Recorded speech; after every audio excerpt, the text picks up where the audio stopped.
Welcome, everyone, and a very special welcome to you, our listener, joining us today for another, well, really extensive journey into the ideas shaping our modern landscape. We are thrilled to have you with us on the show. Yeah, absolutely. And before we get into the thick of it, please take a quick second right now to like and subscribe to the show. It genuinely helps us continue bringing you these deep, comprehensive explorations. It really does. So, examining our audience profile, it's pretty clear why you are tuning in today. You are someone with a keen analytical interest in understanding the complex history of our modern institutions. Right. You're looking to understand how these institutions functioned and evolved before the massive, sweeping cultural shifts of the 20th and 21st centuries. Exactly. You have a deep curiosity about the perspectives emerging from the manosphere, and you are specifically looking to unpack the viewpoints of men's rights activists regarding these cultural changes. Which means you are in exactly the right place. You really are. Today, we are undertaking a massive review of an incredibly fascinating, deeply provocative, and ultra-long new ebook that tackles all of this head-on. It's called Legacy of the Shaman. Right, Legacy of the Shaman, Building a Future of Masculine Honor by Conrad Riker, copyright 2025. This is an incisive, fascinating read, meticulously written for an audience interested in men's rights and the perspectives of red-pilled manosphere men. I highly recommend grabbing a copy of this book for yourself so you can explore these incredibly dense concepts fully. Definitely. Make sure you check Amazon Kindle and Google Play Books to buy the book, and you will definitely want to follow the author on Substack at the handle at Conrad Riker. So what's our mission today? Our mission today is to unpack Conrad Riker's highly detailed roadmap for modern men. We are looking closely at his sweeping critique of feminism and cultural Marxism, and we will analyze his historical perspective on what he terms institutional capture. Right, but to set the proper stage for an analysis of this magnitude, it is crucial that we lay out the ground rules for you, the listener. Yes, very important. This deep dive covers content that is highly politically charged. The text we are analyzing touches on highly sensitive cultural, social, and political issues, critiquing major modern movements, and advocating for specific traditionalist and biological viewpoints. And as your guides, we are never taking side. Exactly. We are not endorsing, validating, or condemning the political, social, or ideological viewpoints presented in this book, whether they are perceived as left-wing or right-wing. Right. Our sole goal today is to impartially report on the content provided. We are here purely to neutrally impart, analyze, and help you understand the specific arguments, the historical framing, and the overarching worldview contained in Conrad Riker's original source material. We are treating this text as a complex subject of study, dissecting its mechanics and logic so that you can fully grasp the author's exact perspective. Precisely. Okay, let's unpack this. Chapter 1 of Riker's book establishes the foundational crisis that motivates the entire text. He opens with the thesis that masculinity, particularly in the modern era, has essentially been turned into a moving target. A moving target. Yeah, the book paints a picture of a cultural landscape where men are heavily penalized by society, basically placed in a perpetual double bind. Right, the text argues that men are told they are entirely too aggressive and need to soften up.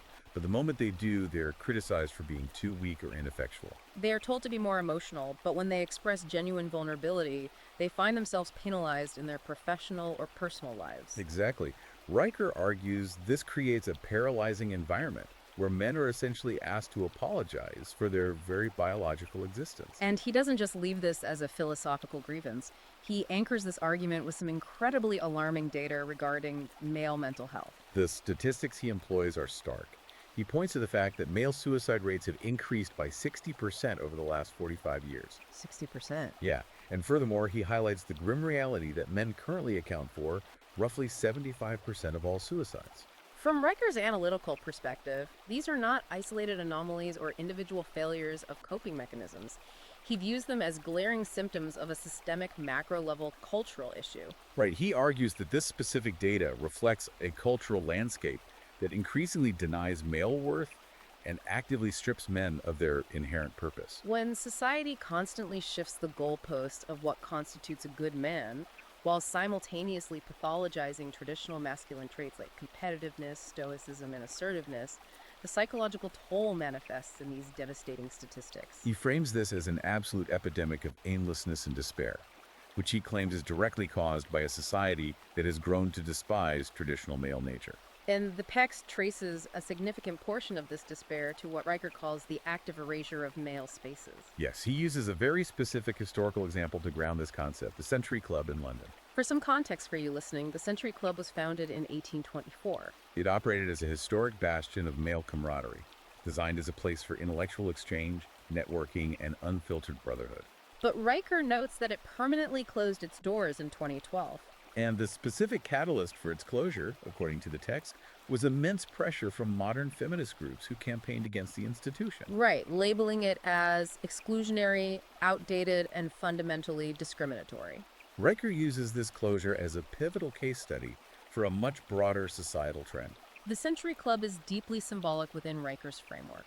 He views its closure not merely as the loss of a physical building or the end of a private organization, but as the systematic dismantling of vital infrastructure for male identity. Riker argues that these exclusive spaces were never fundamentally about excluding women out of malice or a desire to oppress. No, rather, they were crucial, purpose-built environments for building brotherhood. They were places where men could drop the performative masks they wear in broader society, foster resilience through peer challenge, and pass down intergenerational wisdom from older, seasoned men to younger, unformed men. By actively purging these spaces under the banner of modern progress and inclusivity, Riker asserts that society is eroding the bedrock of male identity. He contends that men have a fundamental psychological need for environments where they can bond, compete, and grow without the constant hypercritical scrutiny of a broader society. A society that increasingly views natural masculinity as a toxic problem requiring a cure. That analysis leads directly into his critique of modern feminism, and he spends a significant amount of time examining the Me Too movement. The book takes a very firm stance on how this movement evolved. Yeah, Riker acknowledges in the text that the movement may have initially aimed at addressing legitimate, verifiable issues of sexual harassment and abuse of power. However, he claims it rapidly morphed into what he explicitly terms a cultural witch hunt. To illustrate the real-world consequences of this shift, he provides a harrowing anecdote about a man referred to in the book as Professor James. According to Riker's account, Professor James was a highly respected academic who was falsely accused of sexual misconduct by a disgruntled student. The book details how, even though Professor James was subjected to a rigorous investigation and was completely officially exonerated of all charges. Completely cleared. Yeah. The mere existence of the public accusation destroyed his life. His career was derailed, his reputation was permanently stained in the academic community, and his mental health was left in ruins. Riker utilizes the story of Professor James to construct a broader argument about the current cultural climate, which he claims has weaponized vulnerability and accusation against men. He views the aftermath of the Me Too movement not as a successful pursuit of institutional justice, but as an active, asymmetric war on men. He argues this dynamic is designed to dismantle traditional power structures by instilling a pervasive culture of fear and hesitation. Within this environment, Riker argues, men are effectively forced to suppress their natural assertiveness and directness out of sheer self-preservation. Operating under a presumption of guilt until proven innocent. Exactly. And he connects this atmosphere of suppression directly to the rise of modern gender ideology. Right, the text argues that the contemporary push toward non-binary and gender-fluid identities attempts to deconstruct the concept of gender entirely. Riker claims this framework fundamentally undermines the biological and psychological realities of being male. He posits that forcing men away from their biological nature, telling them that their masculine instincts are merely oppressive social constructs, isn't liberating them. It's actively destabilizing their psyches and making them miserable. If the physical spaces like the Century Club have been dismantled, and the cultural landscape in the workplace and academia is as hostile as Riker describes, the obvious question is where these men are going to find refuge. This brings us to his analysis of the manosphere. Mainstream media analysis almost universally portrays the manosphere as a toxic, dangerous, and reactionary corner of the internet. But Riker completely inverts this framing. He refers to the manosphere as a digital sanctuary and a literal lifeline for men who find themselves adrift in the modern world. He describes these digital spaces as arenas where men are rediscovering their fundamental purpose through unfiltered truth and actionable, pragmatic wisdom. The reframing of the manosphere is a central pillar of the book. Riker views these online communities not as a symptom of male toxicity, but as a necessary organic rebellion against cultural decay. He specifically highlights highly prominent figures within this space. naming Jordan Peterson and Andrew Tate. And he elevates them to the conceptual status of modern-day shamans. In Riker's framework, a shaman is a necessary tribal guide who helps individuals navigate periods of intense chaos, bringing wisdom from the harsh realities of the world back to the community. He credits Peterson's intense focus on personal responsibility, the integration of the shadow, and creating order out of chaos as a vital roadmap that has resonated with millions of disenfranchised young men. Similarly, he points to Tate's unapologetic, hyper-traditional embrace of masculine tropes. Things like wealth accumulation, physical fitness, and stoicism. Yeah, as a necessary counterweight to a culture of male passivity. Riker also points to specific online hubs, mentioning Reddit's /the Red Pill. For Riker, these aren't just chaotic message boards. They function as modern, decentralized mentorship programs. They are places where older men can pass down highly practical advice on fitness, finance, relationship dynamics, and personal accountability. Passing it down to a generation of younger men who entirely lack strong fathers or male mentors in their physical lives. The book grounds this sociological observation with a very detailed illustrative anecdote about a man named Mike. Mike is described as a 35-year-old construction worker. According to the text, Mike had battled severe depression, anxiety, and a profound sense of aimlessness for years. He felt totally inadequate, unseen by society, and lacked any driving purpose. But then, Mike discovered a manosphere community. He engaged with the material, found a male mentor within that digital space, and began applying the principles. And Riker points out that the result was not that Mike became a toxic, abusive individual. No, the result was that he started a rigorous physical workout routine. He set clear, actionable financial and personal goals. He reconnected with his masculine core, and he completely turned his trajectory around. Mike credits this specific digital brotherhood with literally saving his life, pulling him back from the brink of those suicide statistics we discussed earlier. The anecdote of Mike serves as the functional proof of concept for Riker's defense of the manosphere. He uses this narrative to argue that when men are provided with a space that champions traditional values, a space that explicitly tells them they are biologically wired to be leaders, protectors, and providers, they do not devolve into oppressors. Instead, they become thriving, confident, and highly functional contributors to society. It is a complete inversion of the mainstream sociological narrative, positioning the manosphere as a crucial force for societal stabilization and individual male salvation, rather than a vector for disruption. So the first section of the book clearly establishes the modern crisis as Riker defines it, but the text then shifts into a deep historical analysis of how society arrived at this point. He doesn't just vaguely gesture at changing times. He traces a highly specific historical lineage for what he calls institutional capture. He lays the blame for this sweeping cultural shift entirely at the feet of cultural Marxism. We are getting into some deep intellectual history here. Yeah, the book focuses heavily on the Frankfurt School and names figures like Herbert Marcuse, Antonio Gramsci, and Theodor Adorno. Let's break down exactly what Riker means by cultural Marxism and how he connects it to these specific mid-20th century intellectuals. This historical tracing is essential to understanding Riker's overall blueprint. According to the text, cultural Marxism represents a strategic evolutionary shift away from traditional orthodox economic Marxism. Classical Marxism focused almost entirely on economics, predicting that the working class, the proletariat, would eventually rise up to seize the means of production from the bourgeoisie. However, Riker notes that by the early to mid-20th century, it became clear to Marxist intellectuals that the Western working class was not going to revolt. Capitalism was providing too high a standard of living. Exactly. Riker traces the genesis of cultural Marxism to the Frankfurt School, a group of intellectuals associated with the Institute for Social Research in Germany, who later fled to the United States. Figures like Theodor Adorno and Herbert Marcuse were trying to diagnose why the predicted revolution failed. Their conclusion, as Riker explains it, was that Western culture itself, specifically traditional family structures, religion, and traditional morality, was acting as a buffer, preventing the revolution. Therefore, to achieve Marxist goals, they determined they needed to dismantle the cultural superstructure rather than just attacking the economic base. The text highlights Herbert Marcuse's concept of repressive tolerance, which is a deeply complex philosophical concept that Riker argues is highly visible today. Let's make sure we unpack the mechanics of this. Right. Riker argues that Marcuse promoted the idea that in a supposedly free society, tolerating all viewpoints actually maintains the existing power dynamics. Which Marcuse viewed as inherently oppressive. Right.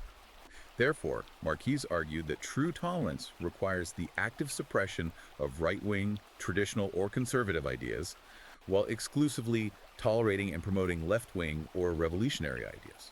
That is the precise mechanism Riker describes. Riker argues that this specific, twisted logic of repressive tolerance is the exact theoretical foundation used today to justify the silencing, deplatforming, and canceling of dissenting or traditional opinions in modern institutions. He argues it allows institutions to claim they're being inclusive and tolerant while actively purging traditional masculine viewpoints. Riker pairs this analysis of Marcuse with Antonio Gramsci's theory of cultural hegemony. Gramsci, an Italian Marxist, posited that the ruling class maintains power not primarily through physical force or economic coercion, but by completely controlling the cultural narratives, institutions, and values of a society. From Gramsci's insight, Riker explains, came the long-term strategy known as the Long March through the institutions. This was the deliberate, strategic infiltration of key societal pillars: the education system, the media, government bureaucracies, and law enforcement. Infiltrating them with individuals adhering to cultural Marxist ideologies. The goal was never a violent, armed overthrow of the government. No, rather, it was a gradual, generational, bureaucratic shift in societal norms to align with Marxist principles. Riker argues that this long march has been devastatingly successful over the last several decades. And the book moves from this high-level theory directly into real-world, modern examples of this capture in action. He points to highly recognizable institutions. Let's look at his analysis of the Boy Scouts of America. The Boy Scouts were founded in 1910 with a very specific mandate: to teach honor, physical courage, and self-reliance, specifically to young boys. Removing them from the domestic sphere and challenging them in the wild. Riker argues that the organization's relatively recent decision to allow girls to join was not driven by a genuine desire for broader inclusion, but rather that the organization finally succumbed to relentless cultural Marxist pressure to eliminate exclusively male spaces. He claims this fundamental change severely diluted the organization's core purpose, transforming it from a crucible for forging young men into a generic sanitized youth group.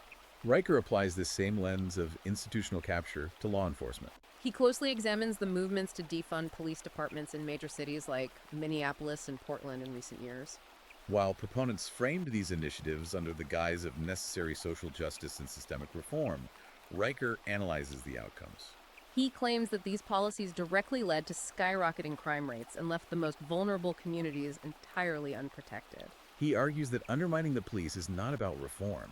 It is a deliberate ideological tactic to dismantle the very institutions that maintain order, traditional authority, and societal stability.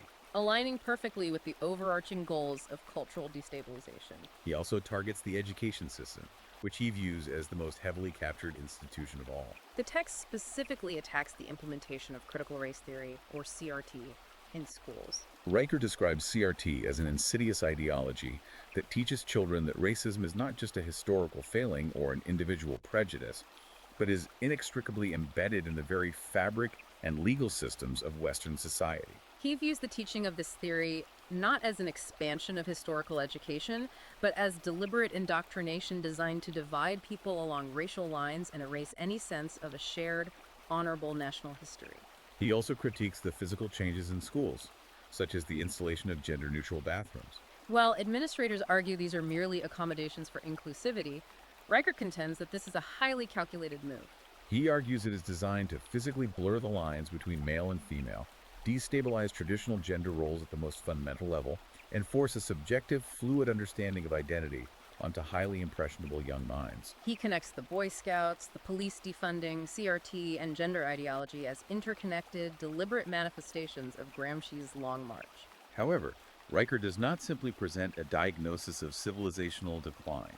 He provides explicit counter-strategies for his readers. He outlines how men can actively fight back against this ideological capture. He advocates heavily for grassroots movements, pointing to the men's rights movement as a prime example of men organizing organically from the bottom up, outside of captured institutional frameworks. Crucially, he emphasizes the methodology of resistance. Riker places a massive premium on rational, dispassionate discourse. He advises his readers that the most effective way to counter cultural Marxist narratives, which he views as emotionally driven, is through evidence-based arguments grounded in verifiable facts. particularly leaning on biological and evolutionary psychological research.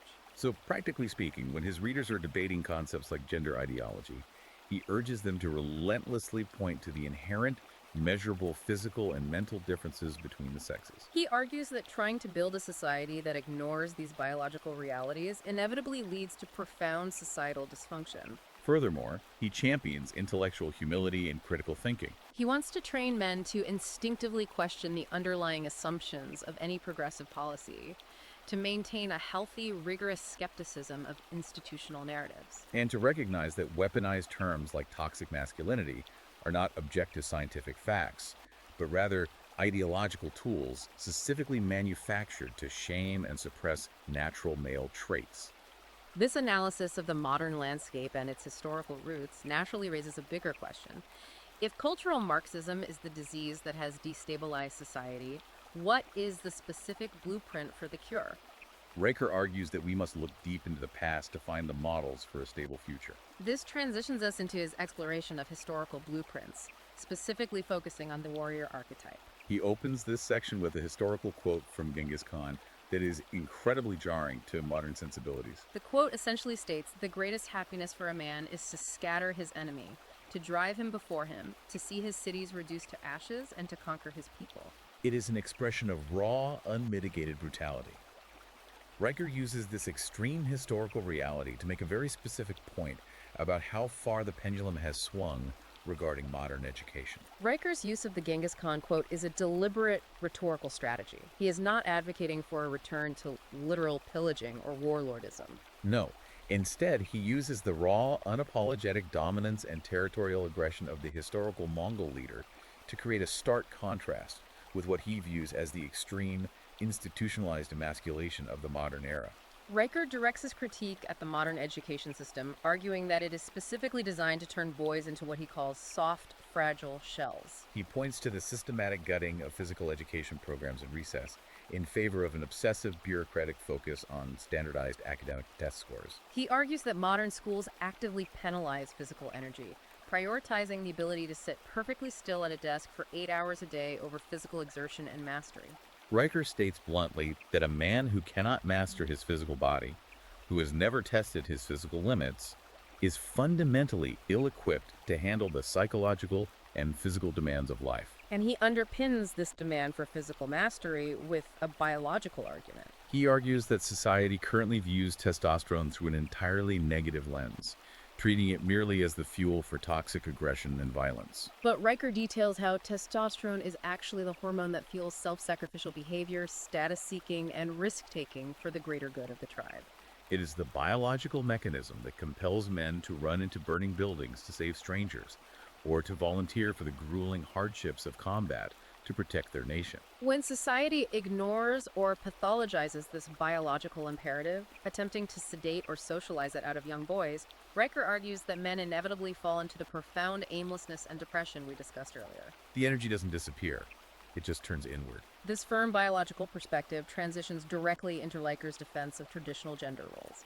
A core pillar of his philosophy assumes that these roles are not oppressive social constructs invented by a patriarchal conspiracy to subjugate women, but rather highly successful evolutionary adaptations. To support this, he traces human history back to archaeological evidence from early hunter-gatherer societies.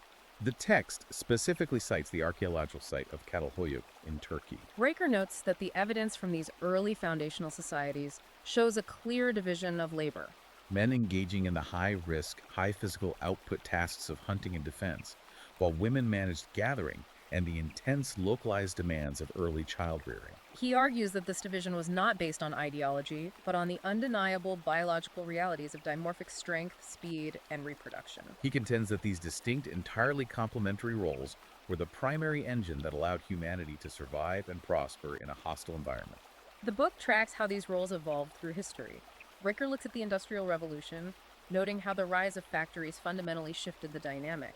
Pulling men out of agricultural tribal settings and into industrial wage labor, while women largely managed the domestic sphere or worked in textiles, fully cementing the modern primary breadwinner dynamic. But he identifies the massive destabilizing shift occurring with the 20th century feminist push. He relies heavily on data here. He cites U.S. Census Bureau data showing that women's participation in the formal workforce jumped from 34% in 1950 to nearly 60% by the year 2000. While he acknowledges the argument that this provided women with unprecedented independent economic opportunities, he immediately correlates this massive sociological shift with the breakdown of the nuclear family. He points to the fact that the U.S. divorce rate peaked at around 50% in the 1980s, running perfectly parallel to the rise of second-wave feminism and the mass entry of women into the corporate workforce. For Riker, this data is conclusive proof that redefining traditional, biologically rooted gender roles had massive, unintended, and highly destructive consequences on the fundamental stability of the family unit. If we connect this to the bigger picture, Riker's overarching argument is that abandoning these traditional roles creates inevitable societal chaos. He believes that men find their highest psychological and spiritual purpose in fulfilling the roles of protectors and providers. When those specific roles are outsourced to the state, or deemed unnecessary by a modern economy that values dual-income corporate compliance over family cohesion, the entire social fabric begins to fray. However, Riker does not restrict his arguments to sociology and biology. He ventures into incredibly dense metaphysics. Alongside the aggressive archetype of the warrior, he introduces the complementary archetype of the shaman. In his philosophical framework, the shaman represents the spiritual guardian of the tribe. This figure bridges the material world of action and the divine realm of meaning. The shaman is characterized by the ability to maintain absolute, unwavering calm under intense external pressure. Representing a Taoist ideal of the divine masculine, stillness, wisdom, and internal mastery. This specific section of the text is incredibly dense. He takes this ancient spiritual concept of the shaman and anchors it firmly within a highly complex theoretical physics and philosophical framework known as the CTMU. For you listening, CTMU stands for the Cognitive Theoretic Model of the Universe. It is a theory developed by Christopher Langan. Riker uses this intensely complex metaphysical theory to argue that his specific version of traditional masculinity isn't just culturally beneficial, it is literally woven into the fundamental fabric of reality itself. It is perhaps his most unconventional intellectual leap in the entire text. So, to break down the CTMU as Riker utilizes it, the theory posits that the universe is not just dead matter bumping into itself, but is essentially a self-organizing, self-simulating system. It functions like a massive cosmic language where consciousness is not an accident, but a central necessary component of reality. Riker maps this model directly onto the concept of masculine duty. He argues that the universe fundamentally thrives on balance, structural harmony, and a concept the CTMU refers to as telic recursion. Telic recursion, simply put, is the universe generating its own utility, meaning, and order out of chaos. Therefore, Riker argues, when a man embraces his traditional role, when he actively brings order to chaos, when he protects his family, when he makes painful sacrifices for the stability of his community, he isn't merely performing a socially polite duty. According to Riker's interpretation of the CTMU, that man is literally aligning his individual consciousness with the fundamental mathematical structure of cosmic reality. He is acting as a localized agent of universal order. This framework elevates traditional masculinity from a mere sociological preference to an absolute cosmic imperative. That is a staggering, monumental way to view the mundane responsibilities of daily life. Framing waking up and providing for a family as an act of cosmic alignment requires a massive amount of psychological fortitude to actually live up to. Which perfectly explains why Riker devotes such a massive portion of his book to the internal psychology of men. This moves us into his extensive writing on shadow work, brotherhood, and storytelling. The text begins this psychological deep dive with shadow work. Riker leans very heavily on the theories of the legendary Swiss psychoanalyst Carl Jung. He focuses specifically on Jung's concept of the shadow, the dark, unexamined side of the human psyche. This comprises the desires, the anger, the fears, and the capacities for violence that we are ashamed of and try to repress to fit into polite society. Riker issues a very stern clinical warning regarding the shadow. Simply ignoring it or repressing it does not make it disappear. Repression merely causes the shadow to fester in the subconscious until it eventually erupts in highly destructive ways, often manifesting as addiction, sudden violence, or profound depression. Riker insists that achieving true masculine strength requires the terrifying work of confronting this dark side. He illustrates this with a highly compelling case study in the text regarding a former corporate executive. This executive had achieved massive financial success, but was thoroughly miserable and highly volatile. Through intense introspection, this man eventually realized that his specific shadow wasn't a repressed desire for violence. Rather, it was his intense, crippling fear of being judged as a failure by his peers if he admitted he secretly despised the corporate grind and wanted a simple, unglamorous life. By finally embracing that terrifying shadow, the fear of social rejection, he quit his high-paying job, moved to the mountains, became a wilderness guide, and found genuine fulfillment. He integrated his fear and stopped living a performative lie. Riker then utilizes a highly recognizable historical figure to illustrate the profound power of shadow work on a larger scale: Malcolm X. The text points to Malcolm X's autobiography as the ultimate modern blueprint of a man actively doing shadow work. Riker highlights that Malcolm X did not attempt to hide his incredibly dark past. He didn't pretend he was never a street hustler or a criminal. Instead, he confronted that darkness head-on while in prison. He owned his past, stared at his own capacity for destruction, and then utilized immense self-reflection and rigorous, punishing intellectual discipline to completely transform himself into a formidable, highly disciplined leader. Riker is sending a clear message to his readers. You cannot build a strong foundation on repressed lies. You have to look at your absolute worst parts to synthesize your best self. However, Riker is equally clear that this intense psychological transformation should not, and often cannot, happen in total isolation. This transitions directly into his profound emphasis on the necessity of brotherhood and the specific power of the wild. He paints a highly vivid historical picture of the Viking shield wall as the ultimate physical metaphor for male bonding. In a shield wall, warriors stood shoulder to shoulder, their shields physically interlocked, facing incoming fire or charges. Riker notes that this wasn't just a clever military tactic. It was a physical manifestation of absolute trust and mutual reliance. If one man broke rank or gave in to fear, the entire line died. Riker argues that modern men, isolated in cubicles and digital echo chambers, desperately need to reconstruct their own shield walls. Physical communities where they are held accountable, where their weaknesses are known but supported, and where they're united by shared difficult goals. To build on that historical legacy of brotherhood, the text examines the Spartan Agoj.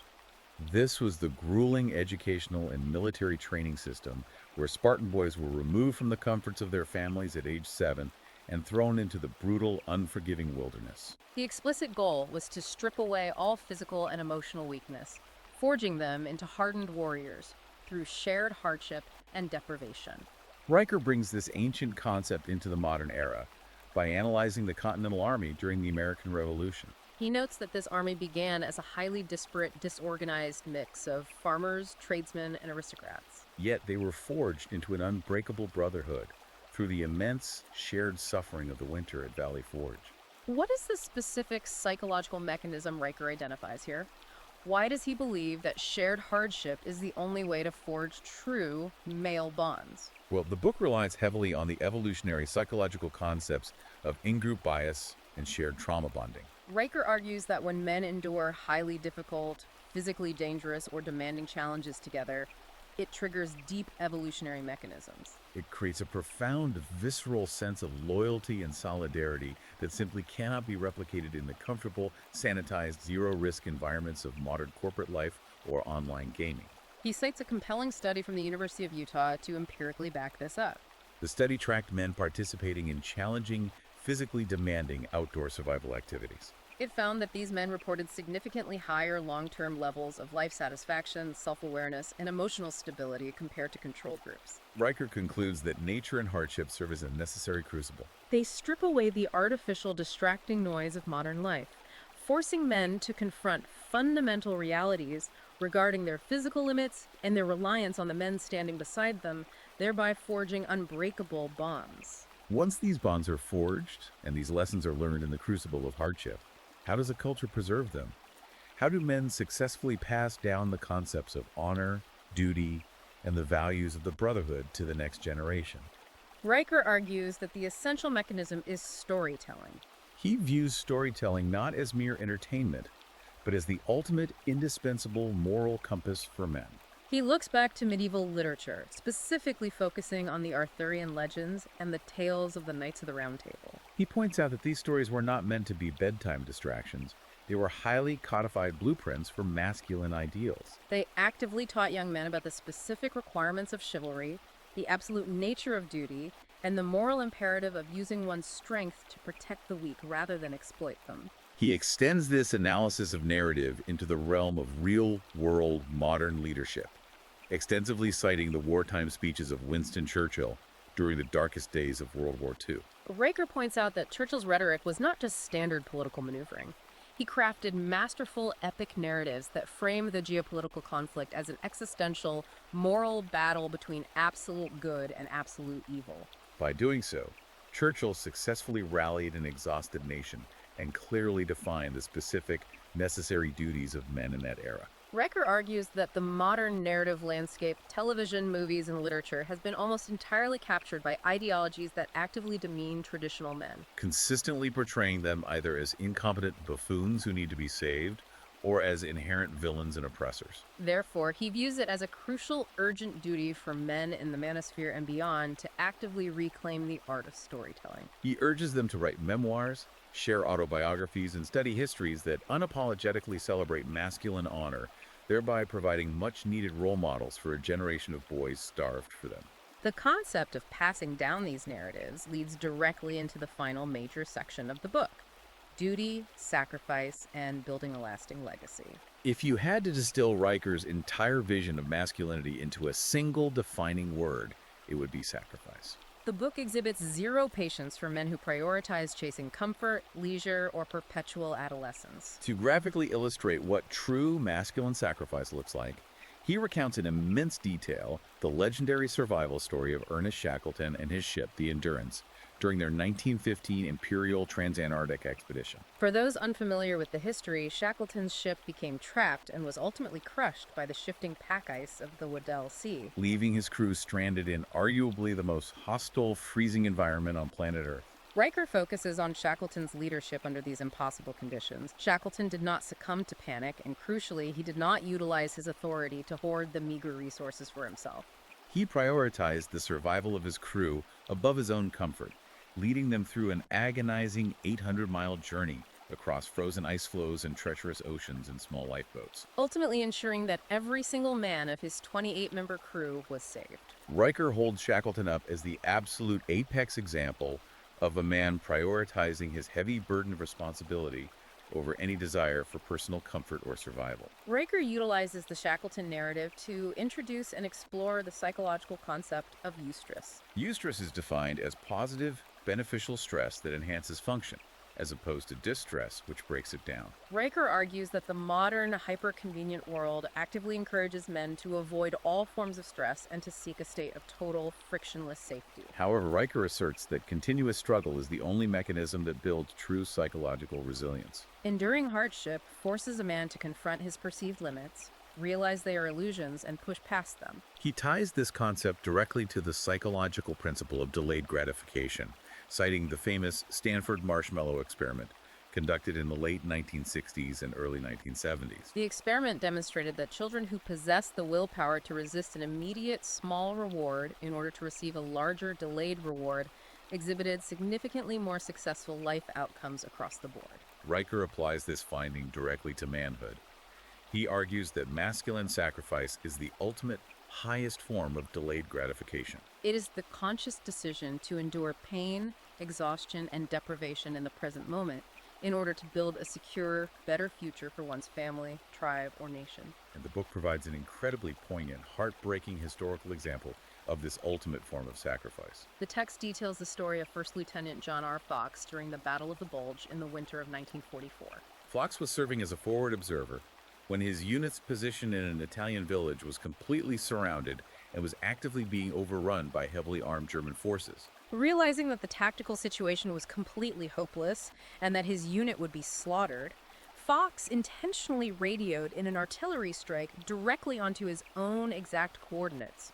The artillery commander hesitated, knowing it would kill Fox, but Fox demanded the strike, famously saying, "Fire it.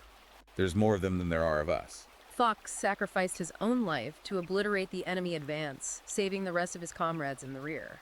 It is a deeply chilling, awe-inspiring story of bravery. And Riker uses it as the ultimate proof that the capacity for self-termination in the service of the greater good is the absolute pinnacle of masculine honor.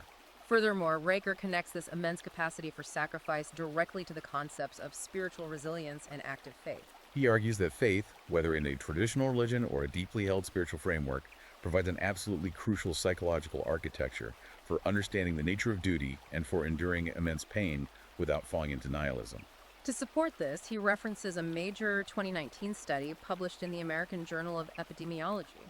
The study's findings were remarkable. It concluded that regular religious attendance is associated with a massive 33% lower risk of death from despair.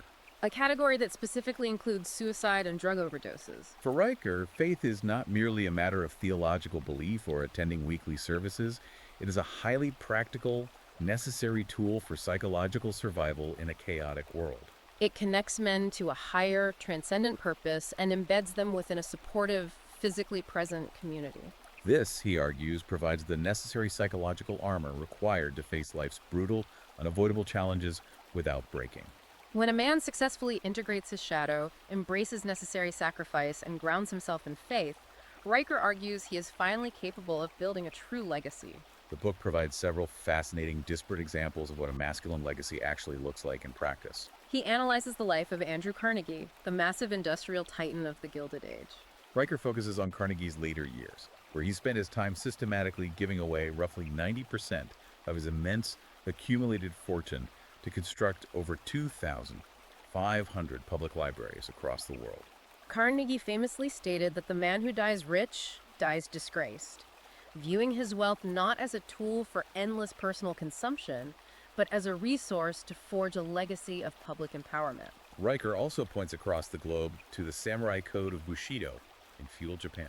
In that culture, legacy was explicitly defined by unyielding loyalty, martial discipline, and the assurance that a family's honor and reputation survived unblemished through multiple generations. It is highly notable that he includes an examination of various indigenous cultures as well, detailing how indigenous men would routinely lead complex ceremonies of Thanksgiving. Actively and publicly acknowledging their vital, irreplaceable role as the providers of sustenance and the protectors of their tribes against the harshness of nature. To conclude his massive thesis, Riker wraps up his thoughts on legacy by deeply discussing the nature of creativity.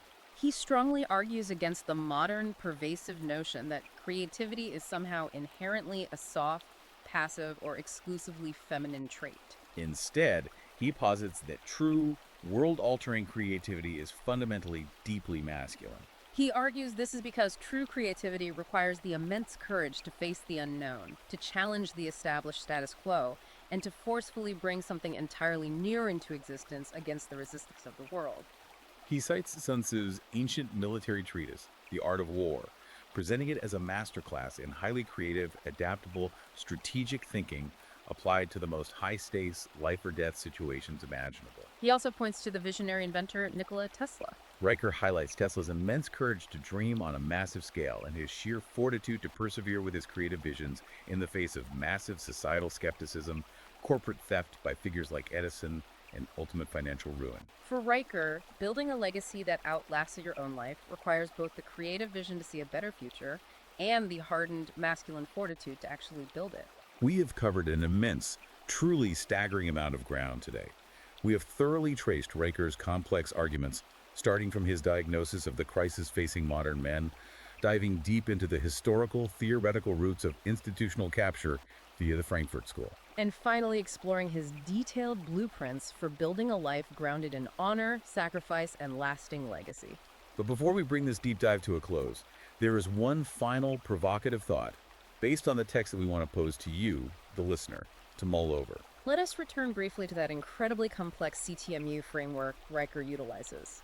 The metaphysical idea that the universe functions as a self-simulating language, and that reality literally responds to and is shaped by our conscious actions on a fundamental structural level. If we take Riker's philosophical premise seriously, it implies something profound. It means that every single individual act of masculine sacrifice, every quiet moment a man consciously chooses difficult discipline over easy comfort, every time he does the grueling, terrifying work of integrating his psychological shadow or honors his duties to his family, he isn't merely improving his own single, isolated life. According to this overarching model, He is actively, literally recoding the cultural and cosmic matrix. This raises a deeply profound question based directly on the mechanics of the text.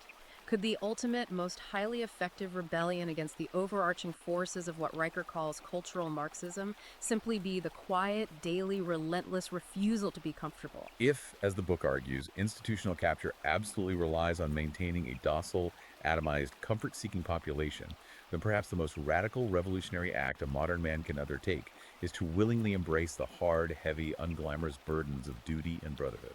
A quiet, daily, relentless refusal to be comfortable. That is a truly fascinating concept to leave you with. And that brings us perfectly to Riker's own epilogue. He ends his massive, sprawling book with a very simple, cutting truth. Knowledge without action is meaningless. You can listen to us unpack the dense mechanics of this text all day, but as Riker demands of his readers, it is ultimately time to step into the arena. We want to thank you so much for taking this extensive deep dive with us today. Please remember to take a second right now to like and subscribe to the show so we can continue to bring you these comprehensive explorations of important texts. This has been a thorough review of Legacy of the Shaman, Building a Future of Masculine Honor. You absolutely must check Amazon Kindle and Google Play Books to buy the book and digest this massive text for yourself. And please don't forget to follow the author on Substack at the handle @ConradRiker for a continuous stream of his insights. Thank you again so much for joining us on this journey. We look forward to seeing you next time on The Deep Dive.